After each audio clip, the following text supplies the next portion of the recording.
হাসরের ময়দানে কত কাতার মানুষ হবে গো। নবী বলেন আয়েশা, হাসরের ময়দানে মানুষ 120 কাতার মানুষ হবে।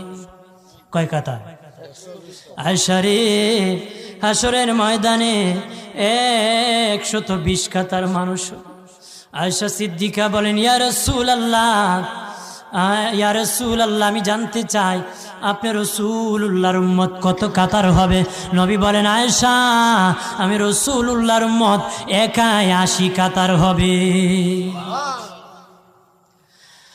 আয়েশা বললেন ইয়া রাসূলুল্লাহ, দিনের নবীজি 80 কাতার দিয়ে আপনার উম্মত হবে, আপনার উম্মতকে কেমনে আপনি চিনবেন?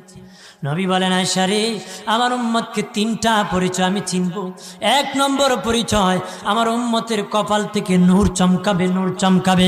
নবী বলে বাবা সাহাবীরাম, অসংখ্য ঘোড়ার মধ্যে যদি কিছু চান কপাল্লা ঘোড়া হয়, এইগুলা চিনতে বড় সহজ হয়। চান কপাল্লা ঘোড়া চিনতে বড় সহজ হয়। হাসরের ময়দানে আমার 1 প্রকার উম্মত চান কপাল্লা হবে, কপাল থেকে নূর চমকাবে, নূর চমকাবে। তখন আমি বুঝতে পারবো নূর চমকেওয়ালা তারা সবাই আমি রাসূলুল্লাহর উম্মত।